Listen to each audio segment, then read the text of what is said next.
Straight talk from Israel. You're listening to Israel News Talk Radio.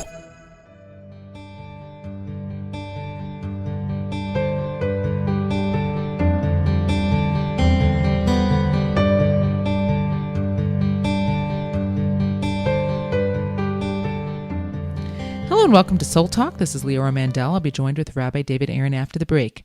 Happy Hanukkah to you all. We are in the midst of the Hanukkah celebration, 8 days where we celebrate miracles that happened so long ago and yet that still have such significance today. And classically, if you ask someone, what are we celebrating in the holiday of Hanukkah? Well, there is the history that happened. There was a time in Israel where the Greeks were overtaking the country, and there was religious persecution against the Jewish people. They were making edicts that made it almost impossible to live basic Jewish life. The basics like Shabbat, circumcision, eating kosher food were forbidden. And there was a fight, the few against the many. There's the famous story of the Maccabees who said, "Mi la Hashem Elai, whoever is with God, fight with me." And it made no sense how such a small group of untrained soldiers could have a victory over the sophisticated and ample Greek army. There's also the miracle of the lights, which is what we commemorate with the lighting of the menorah.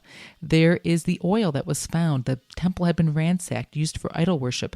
And when the Jewish people were able to come back to the temple and wanted to be able to start the services again, there was no oil that was able to be used to light the menorah until one small flask that should have lasted for 1 day was used, and that 1 day lasted for 8 until new oil could be made. So these are the classic ideas of what Hanukkah is all about, the miracles that we're celebrating today. But there is so much more to this holiday, and I feel like every time we come to a holiday, we can either just go through it, we can light our candles, we can eat donuts and eat latkes. There's some traditional foods. We can have some Hanukkah parties, and that's wonderful, and it's great family time, and lighting that menorah is so significant. But there are so many ideas that are so much deeper. There's so many ideas that are so significant, and that really we have these holidays are these amazing opportunities for our own personal growth, for us to reconnect to God and to really reconnect to the importance of what life is all about. But we need to understand what is so significant about this holiday and understand some of the greater insights that really can be tapped into this week if we only would be aware of them. So that's exactly what I want to ask the Rabbi about when we return, is what are some of the deeper insights that we can glean and that we can tap into and that we can enrich our lives with when it comes to celebrating this holiday of Hanukkah. When we return, Soul Talk, Rabbi David Aaron and Leora Mandel.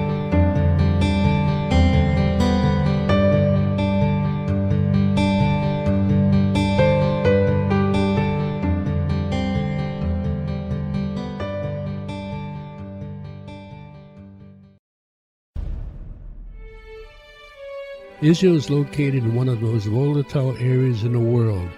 Israel is an island of stability in a sea of war and unrest. In the midst of this turmoil, Israel stands out as a beacon of order and human progress. Each week we update you on what's happening in this, the Jewish state, a true light unto the nations. This is Jay Shapiro. Join me every Thursday on Israel News Talk Radio.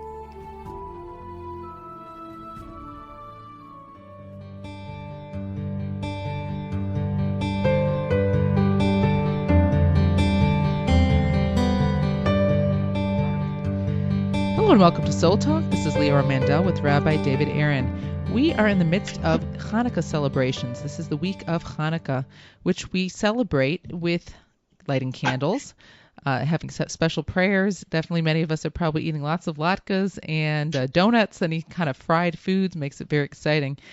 And one of the things I've been thinking about is, there have been so many parts of Jewish history that are significant. And of course, there's the fact that there was a miracle. We have the miracle of the lights, of the oil that should have lasted for 1 day, that lasted for 8 days, that it was found at all. We have the miracle of the war. But there's something obviously even more significant in addition to these miracles that must be about this holiday of Hanukkah that we still to this day celebrate it year after year after year. And I wanted to ask you, what is the significance of this holiday that still applies to us today in addition to just remembering, which I think is important, miracles that happened a long time ago, but understanding its significance for us today? I think it's about hope.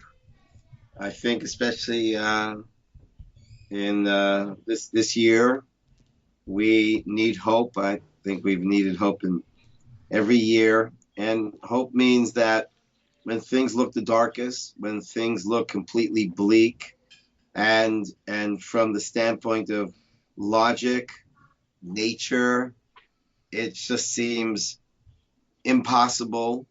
We are the people of hope. We are the people that don't give up, and we believe in the possibility of miracles. And it's true, especially today. This is so significantly important because I think there've always been times where there's been this sense of darkness within history or within our lives.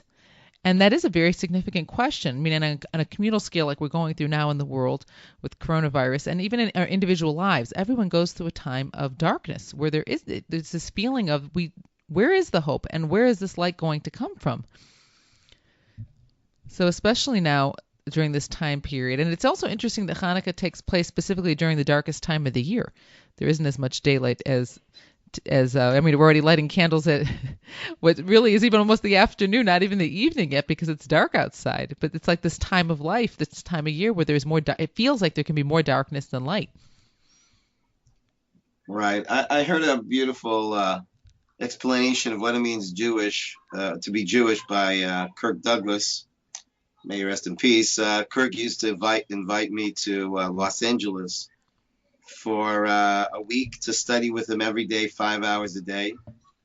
And every 6 weeks, I was flying back and forth between Los Angeles and Jerusalem. Well, the first time we met, sitting in his home in Beverly Hills, and he turns to me and says, Rabbi, I love being Jewish. So, that's nice. I said, why? He said, because it's dramatic. I said, dramatic. He says, do you understand what I mean? I say, actually, I don't. He says, well, here, I'll give you an example of drama. He said, let's say we have a fellow and we're going to announce to him or that his mother is fatally ill. We would never set it in the world of drama in his home, watching TV, drinking beer and eating potato chips, and then he gets a phone call. That's not dramatic. He said, dramatic is the guy is being honored at a dinner. And he's surrounded by his friends. He has a martini in his hand. He cracks a joke, all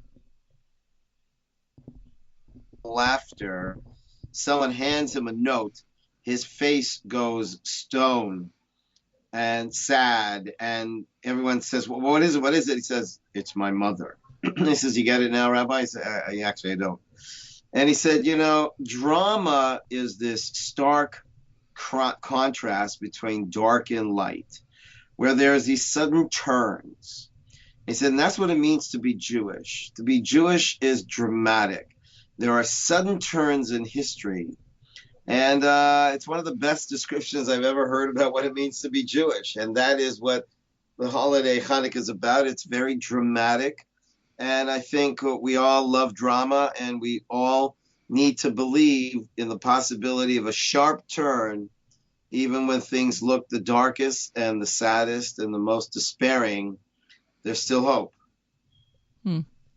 This is a timely message, and it's definitely now, as you're explaining it, I can see the significance of why this is a message that we need to tap into every single year. Because every single year, anytime any holiday comes, we're at a different place than we were the year before. And every holiday has its message. And every year when we hit that holiday, we really need to tap into that message. And so especially what you're explaining is this message of hope. And as you're saying, the drama, the contrasting of dark and light, and that things can turn a corner at any point, even when we're at the darkest part of it, is a message that really needs to be renewed. And especially at this time of year and during what's going on in the world, having that reminder is so important. Right. And another very key message of Hanukkah is that Hashem, God, the Creator, loves us. Because this miracle of the lights, which is they found a canister of oil that could light for one day, and it lasted 8 days, it's such an unnecessary miracle. I can understand the Jewish people at the sea. The Egyptians are hot on their tail. This is the end.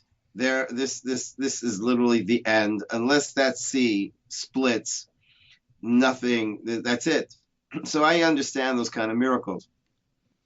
But a miracle where a canister lights for 8 days, why was that so important, especially according to the laws of the way the temple worked? Since the temple was defiled and it is a public service, they could have used the oil that was defiled. So this was a miracle that was unnecessary, and that is one of the great ways of showing love. When somebody loves you, they do for you what you need, but they also pamper you, they spoil you, and they do for you what you don't need. If it was your birthday and your spouse bought you socks, like, that's nice, but I need socks. But that you really want to get a gift that you could live without, but it's nice to have. And so these lights remind us that we are loved and that God will not only give us what we need, but even pamper us. And this message, as you're adding it into the concept of hope, is actually makes it all the more powerful, because we're talking about, I think, there's that concept of there's times where we feel God's presence more in our life, and there's times where God is hidden. He's always here, but we're not necessarily sensing his presence. That's times of confusion, times of, metaphorical and physical darkness in our life, where we're not really sensing God's presence usually it's during challenge and pain and that we're going through. And yet this concept of revealing light, and that there can be light even within the darkness. And as you're saying, even God showing us his love specifically during a time that was so dark, and that the light needed to be revealed, it adds even more significance. It's not just that God's here the whole time, but maybe we didn't sense him, but that there's this love that's been coming through out this whole process, even when we haven't been able to see it and sense it. Right. Another very beautiful teaching is the lights of Hanukkah are described as holy. We have no permission to use them. And that's actually the definition of holy. Something that's holy is not here as a means to your end, but rather it's an end unto itself. Like, love is holy because love is not a means to something else. You don't love somebody because you're hoping that they'll provide you dinner or they'll be nicer to you. That's not love, that's business. Not that there's anything wrong with business, but it's not love. Something that's holy is something that's its own reason. And it's not a stepping stone to something else. It's not there to benefit me in the future.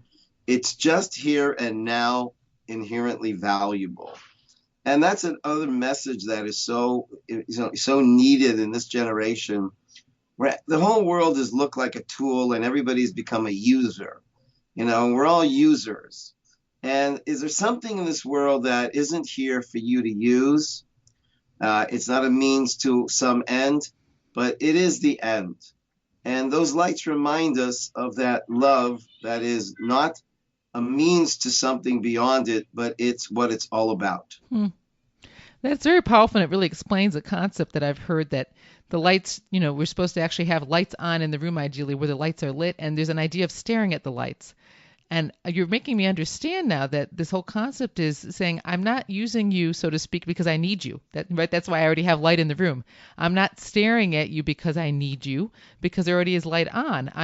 I'm staring at you and looking at you because the lights in themselves have their own significance, and it's not about, as you're saying, a means to my own ends. They are the ends in of themselves.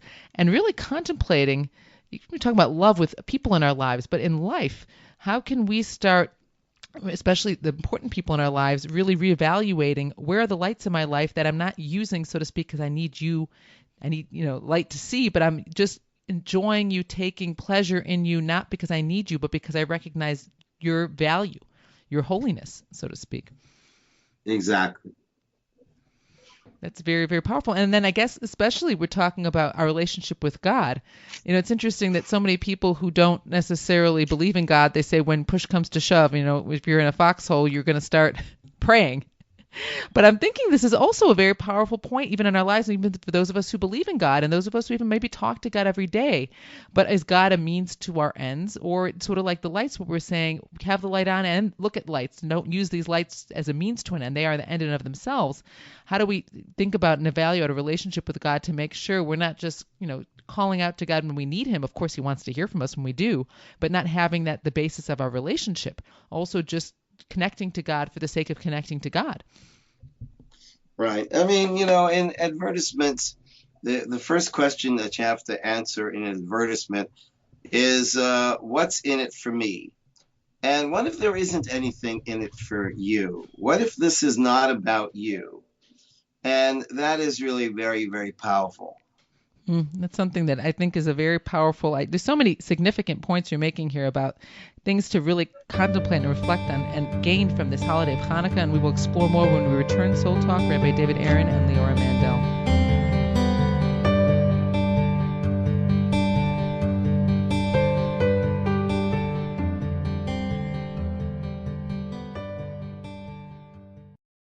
The Tamar Yona Show. Tamar? She's sassy. She's smart. She's funny. But she's also a real Jewish mother. Hi, everybody. I'm Tamar Yona. And yes, I can be all of those things. But at Israel News Talk Radio, I'm here to bring you the news stories and guests that you may not hear anywhere else. Join me live on air Sundays, Mondays, and Tuesdays for the most unique and bold talk radio in Israel. The Tamar Yona Show. Psalm 23, the Lord is my shepherd, I shall not want. Did you know this psalm and many others were composed by a Jewish shepherd and musician who later became a king? Would you like to know some of the inner meanings of Psalms to help you connect with God and strengthen your soul? An exciting and easy-to-read book is now available which will help you do just that. Software for the Soul, Psalms for Everyone, available on Kindle, Audible, and Amazon.com. Software for the Soul.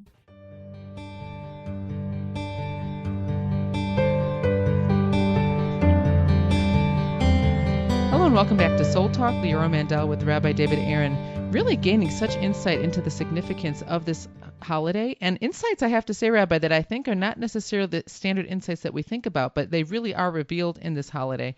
And I think every time there is a holiday that comes up, one of the things I love to do with you is to gain greater insights, because I feel that there's always the motions of the holiday you can go through. Like, okay, this holiday, we light candles. You know, we have customs like eating latkes and donuts, etc. We have family parties, although less now because of Corona, but still, even the intimate family gatherings that we might have that are more significant than a regular family dinner. But there's so much to gain for each of us on an individual level when we can tap into the significance of the holiday. And it feels like it's such a shame to miss out on the growth that can happen through this holiday if we don't understand the significance. So I so appreciate the insights that you've already shared in the first segment. Something I wanted to ask you about, and of course I want to hear more insights, is specifically I've been thinking about, there's a historical event that happened that we're celebrating, that that the Greeks wanted to destroy our religion, stop us from practicing, stopping us from connecting to God. There was sacrilege in the temple, etc. We're finding that oil and the fight for our religious rights is, again, we can see that there's still significance for that today. But historically, there have been so many time periods in our history that unfortunately these kinds of events have repeated themselves. And yet Hanukkah is still the epitome of the time period. And we have this holiday to remember and to continue to live, remember the miracles and remember what happened. So what is it specifically about Hanukkah that is the reason we keep celebrating this holiday, even though to some degree or another over time this cycle has repeated itself? Well, on a military level, it is extraordinary because the Maccabees were not proficient, practiced, well-trained soldiers. They were a small band. To go up against the mighty army of the Greeks was ridiculous. You might say that they had the light of Hanukkah in their hearts, because anybody thinking rationally, reasonably, wouldn't even start up with them. Like, what, you're just absolutely crazy. And yet they had that sense of miracle, and they had that sense of trust in God. And so that was an extraordinary show of the Jewish people's commitment to our values, and how miraculously the small, untrained group of soldiers were able to win a war. And what you're talking about in the first segment in terms of really understanding that as bleak as things can look, right? And it seems like there's no way out of a situation. This message of there can be we can turn this corner and all of a sudden there can be light on the other side. That definitely is significant with the celebration and the memory of what happened with these, as you're saying, few and untrained soldiers up against a military powerhouse. And it really is in this reminder, connecting it to something else we said about how God loves us, is that as much as there is this aspect of nature that according to the rules of nature, it doesn't make any sense for that small army to even attempt to fight against that military power. But at the same time, and as much as most of our lives, God created nature and he doesn't necessarily want us to be breaking rules of nature and isn't necessarily aiding us in that, because there's a reason why the laws of nature exist. And yet at the same time, to remember that God is above nature, and that when God wants us to come through and succeed, and when we turn to him, there can be so many situations that seem like it's just untenable. How could this happen? And that when we connect to God and through God's love, we really can come through, and it doesn't have to make sense, but it still can be. Right. I probably shared once before, when I wrote my book on the Jewish holidays, which today is called Inviting God In, the original title of the book that I wanted is You Are Loved. Because every holiday, every Jewish holiday is another facet of what it means to love and be loved. And so I wanted to call it You Are Loved. Well, the publisher, their marketing department said no. And I was shocked because I thought it was really a great title for the book, really, really captured the book. But not only that, I know in terms of finding a title to a book, the title has to promise something that people want and need, and it promises to deliver that. And so I said, I understand it. Everybody wants to feel loved. Why wouldn't we put that on the front of the cover? It's a great title, and then captures what the book's about. And it's addressing a need that people have, which is to feel loved. And they said, well, it's true. You're right. But yeah, when you write a title for a book, it has to be a credible promise. And this is not credible that people are loved. People don't believe that they're loved. And I thought, whoa, like that was like an official decision made by a big publishing house, what they know about marketing. And I say that is exactly what needs to be spread. The spreading the light of love is that we are loved and our lives are cared for. And I know that many times we don't see that, but I don't see how a person can go on in their life if they think that there is no creator, or that the creator couldn't care less about their life. The Greeks, they believed in gods, but they believed that the gods had absolutely no interest in the affairs of human beings, because if the human beings were on such a low level, there was absolutely no interest or care on the part of the gods on what's going on with humans. And that is so the opposite of what Torah has always taught us about the eternal bond that we have with the Creator. I think so often in our lives, especially when in relationship with God, that when things are going well, we sense God and we feel God's love. And when we're going through challenging times, I think that's oftentimes we hit a challenge of, if God loves me, then why am I going through this challenge and this pain? And in a sense, during the whole time period of Hanukkah until we had our victories, there was a lot of oppression that we were going through, meaning if God wants us to serve him, then why are these Greeks coming here and oppressing us and starting to make edicts against our religious practices, especially even the basic foundation of the Jewish home? It was like illegal to keep Shabbat, to give your child a circumcision. So I think it's so important that this holiday is reminding us about God's love. And at the same time, I can see that the challenges that the people at the time must have been going through of God, if you love us, we're trying to serve you. Why send this enemy who's making it so difficult for us to serve you? Right. Well, if a person had a choice, and nobody has this choice, thank God, but if we did have to make the choice between loving and being loved, what would we choose? And I've thought about that. I think if we had to make that choice, and of course we don't, but if we did, I think we would choose to love, because you feel more connected. to somebody when you love them rather than when you receive love from them. That we see with our children. You know, we love our children. We give so much to our children. We feel so connected to them. But it's challenging, but it's a fact that our children don't feel as connected to us as we feel connected to them because they don't have as much opportunity to show love to us. So love, receiving love, you know, generates a feeling of connection, but giving love generates a feeling of connection all the more so. And so in trying times when we nonetheless demonstrate our love for God, that's an amazing demonstration of unconditional love when I don't feel like loving God, but I nonetheless go ahead and behave in a loving way.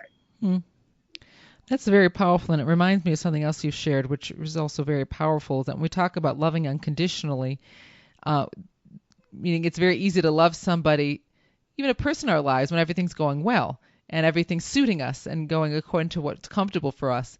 But it's specifically when I don't feel like doing something, or maybe things aren't as easy right now, but if I still demonstrate love, then that really is true love, because it's not just showing that it's only when it works for me. And to an extent, and I would add that to this as I'm thinking about this, is that it's, you know, when everything's going well in my life, it could be much easier to, so to speak, you know, love God. But it's sometimes specifically the challenges that really show us, and strength, even in a human relationship, it shows us the strength of the relationship and the strength of our love when we can love even when it's not as easy. That's the definition of unconditional love. You know, if all the conditions were in favor of my love, then how do I ever show unconditional love? Unconditional love only happens when the conditions are challenging my love, and nonetheless I transcend those conditions and I demonstrate love.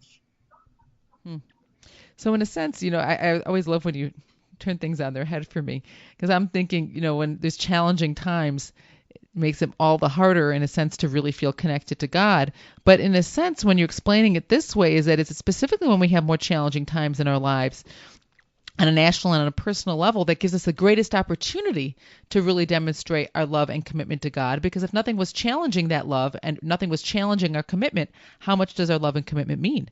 And it's specifically when there is a potential challenge, or we're going through a challenge to that love and commitment, and we stay committed, that it actually demonstrates even more the strength of that commitment and that love. Right. That's a sad thing that happens in relationships and marriages. When things get tough, people think that, oh my gosh, this is a sign that our love, you know, isn't working. But no, this is not a sign. This is an opportunity to rev up our love and demonstrate love on an even higher level. And rather than seeing this as a challenge, see it as an opportunity.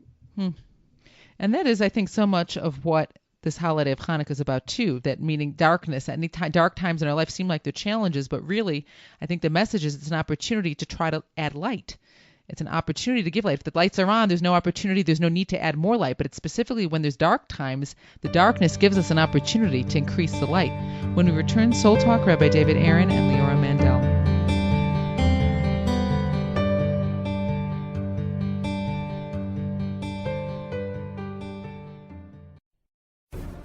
In a time where feelings have become fact, where rational thought and common sense has disappeared, one man stands above it all. I'm Howie Sobiker, your political hitman. Political Hitman airs every Tuesday at 11:59 p.m. North American time, 7 a.m. Israeli time, only on Israel News Talk Radio. Are you interested in transforming your life, drawing closer to the Creator, and uncovering the deeper meanings and hidden treasures in the Hebrew Bible? Then join me, Rav Yitzhak Michelson, and me, William Hall, on the Science of Kabbalah, where we are seeking to narrow the gap between what we understand of our physical and spiritual worlds. So make sure to tune in every Tuesday at 5 p.m. Israel time, 10 a.m. Eastern Standard Time, here on Israel News Talk Radio.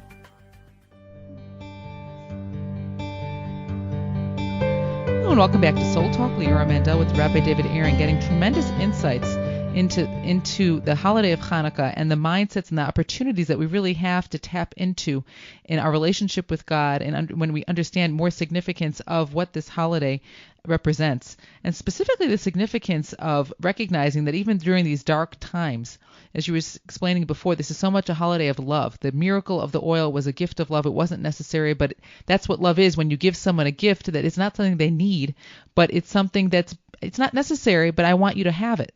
And that was this gift that God gave to us. So, there's times we're talking about in our lives too, where there's darkness and we have to increase the light. And I think we're talking about a relationship with God too, that in dark times, on the one hand, it's an opportunity to really demonstrate and show our commitment to God when it's not as easy. But when we are going through dark times in our lives, it's not as easy to sense God within the picture of history. Meaning this was a time where God did give us miracles, which was like this love reminder of, I'm here with you. As bleak as it seems, I'm here with you. But there's times where we're going through these dark periods where God is not yet necessarily revealing himself right away. It doesn't mean it won't happen, that we won't turn the corner and see some light that will remind us that God is with us the whole time. But what can we do when we are struggling during these dark periods? How can we turn the lights on a bit more to really sense God in our lives? It's to see what is already in our lives. And we have so many gifts in our lives, but they're so daily that we don't recognize it. One of the questions about the 8 days of Hanukkah is, why is it 8 days? It should be 7 days. The first day was natural. They found this canister of oil. So the first day is nature, and the next 7 days is supernature. But actually, the first day, which is nature, is actually supernature. Why is that? Imagine Adam and Eve, the first day they're on this planet, and they see the sunrise. A miracle. Wow, that's incredible. And then it sets. Oh my God, that is outrageous. Can't believe it. What a miracle. Then the next morning it rises. Oh, wait a second. I mean, is this going to happen every day? And then the next day it happens. Oh, this is nature. So why is it when something happens once, that's a miracle, but when something happens over and over and over again, that's nature? Well, that's even more of a miracle. I mean, the fact that that this earth is spinning around the sun, like, what is that? Like, how is that? That's insane. And so what sadly enough is we have forgotten that which is daily. But the daily should just blow our minds. We should be thankful for our finger, our hand, our eyeballs, our ability to talk at all. When I say to somebody, I ask somebody how you doing, and they say, can't complain. I just find that such a sad way of talking. Like, who said you could complain? And there's so much to be thankful for. So let's look at what already is a miracle, and that will open our eyes and our heart to receive even more miracles. So in a sense, as you're talking about this, I'm thinking, there can be darkness in our lives, but it's like anything else. The more I focus on the darkness, the darker things seem. If I start focusing on the gifts that I have, that maybe it's true, when we're in this like treadmill mode, we don't even pay attention to what's already in our lives. And unfortunately, sometimes we have to slow down. Stop and be like, I can't get out of bed because I'm feeling sick. And I think, normally every single day I can get up and have energy. I don't think much about getting dressed. Today, just the thought of having to get out of bed, I think we've all gone through this in our lives at some point. Just the thought of getting out of bed to put clothes on seems like it takes so much energy. But unfortunately, it's interesting how it's like during those dark times. Obviously, I know this is an example everyone's gone through at some point, and some people have gone through much darker times. But it's just the idea that it actually gives us a sense of the light that we've had that we haven't appreciated. I have a friend, he's got a great metaphor. Imagine a guy wakes up one day and he's off to work. He opens the door, and on his doorstep is an envelope. And in the envelope is $100 with a note from me to you with love. Like, whoa, all day long he'd be thinking, who is this mystery lover? Why did he give me $100? That's incredible. Wow. Well, the next morning on his way out, he can't believe it. There again is an envelope with $100 and a note from me to you with love. And you say, this is incredible. The second day, $100. Now it's harder to sleep because you're wondering, is this going to happen tomorrow morning? And the fellow wakes up and he anxiously opens the door and he says, there it is, another $100. All right, well, it's the fourth day, and he goes in, there it is, $100. Fifth day, $100. And on his way, he picks up his $100. He says to his son, could you go out and pick up the $100? And this goes on for days and days and days, and just becomes a natural routine. On his way, he just swoops up the envelope, stuffs it in his pocket, doesn't even read the note anymore. And then one day, to his shock, there's no envelope. And he says, where is my $100? And that's kind of the way it is. We get a gift once, get a gift twice, get a gift 3 times. It's no longer a gift. It's entitlement. And then after that, I don't even notice it. Wow. Then that's very powerful, understanding that we're, on the one hand, we focus on the miracle of the oil, but on the other hand, I really appreciate what you explained, that first day wasn't a miracle. It was natural. We found that oil, and it should have burnt for one day. Why are we celebrating 8 days? We should really be celebrating 7. But the message of understanding that we're celebrating not only that miracle, but we're celebrating nature, meaning we're trying to celebrate all the parts of our lives that are, so to speak, natural just because they happen regularly, and we take them for granted and we don't appreciate them. And that's a very powerful message. And what you're saying, too, in terms of feeling God's love, the more we can open up our eyes to recognize all of the gifts that we have in our day-to-day lives that oftentimes we just don't stop and think about, the more we will feel God's love. We will feel so loved by God, but it takes us, meaning someone can love you and give to you and share, but if you don't appreciate it, recognize it, aren't aware of it, don't think about it all that much, it's not going to affect you so much as it will as if you really say, wow, I so appreciate it. Look at what look at what God is doing for me every single day. And it's not just about miracles, it's about the day-to-day things that, you're right, unfortunately, we so take advantage of. Right. I was thinking the other day about the lights, and, I thought it's like going to a really expensive restaurant. In an expensive restaurant, a really classy restaurant, the lights are very low, and there's these candles, these little tea lights on the table. And why are those lights there? They're not in order to help you read the menu, because if you needed light, they could easily turn the lights on. It's not like they can't afford the electricity. The menu is quite an expensive menu. And so those lights are there because they create this ambience of romance. They're not there to see something. They're there to feel something, to feel that kind of intimate connection. And so it hit me that, these lights are kind of a romantic moment, so to speak, with God.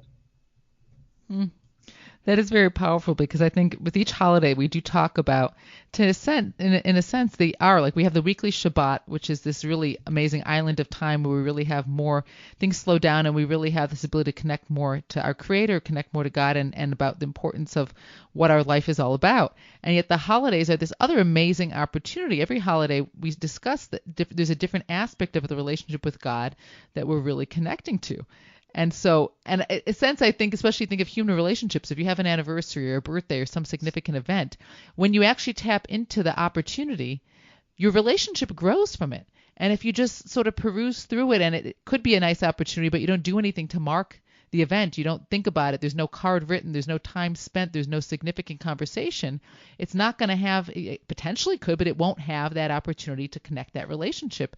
And so these holidays, and this unique holiday of Hanukkah, with all these concepts that ideas you're explaining, and now the lighting atmosphere of really feeling that ambiance, feeling God's presence, it really is an opportunity, and we have it for 8 nights. Yeah, it's interesting because in Israel, I live in the old city, and this year maybe a little bit less, but every year thousands of people from all over Israel come to the old city just to look at the lights.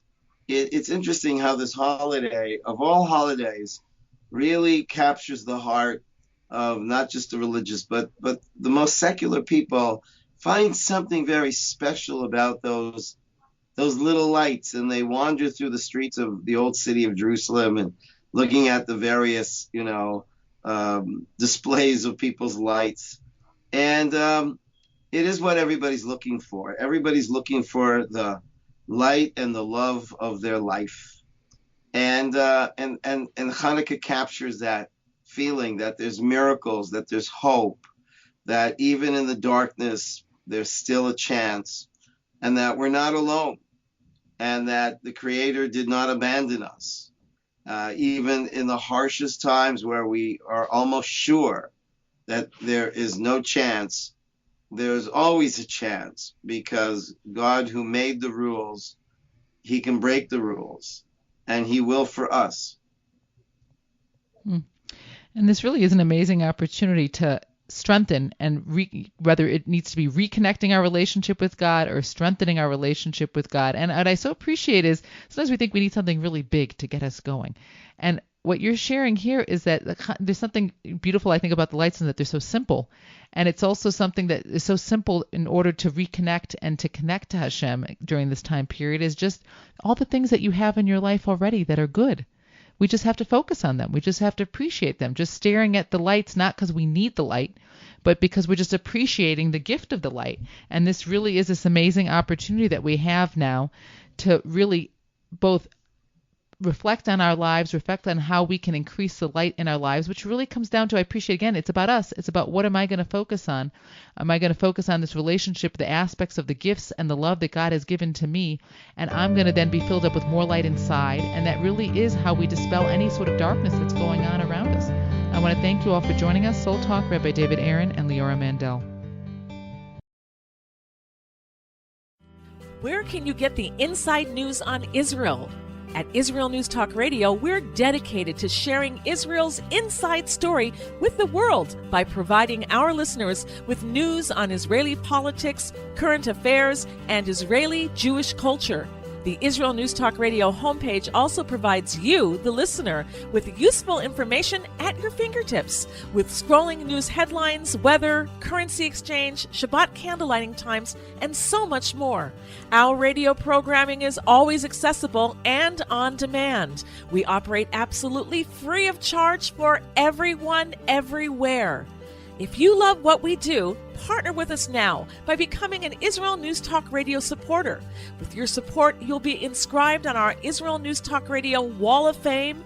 There's nothing like us in the world. Be part of something great. Israel News Talk Radio. Straight talk from Israel. Howdy, this is Rita from League City, Texas, now living in Israel.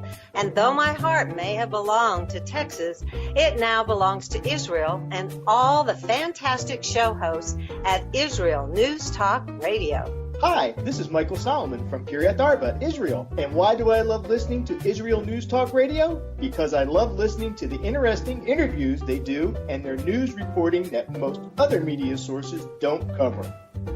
Hey, this is Nicoleko from Malmö, Sweden.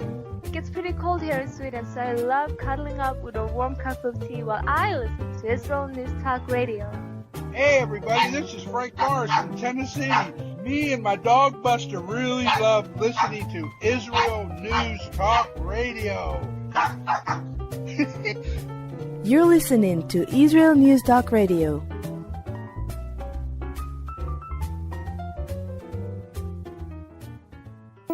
News, opinion, and more.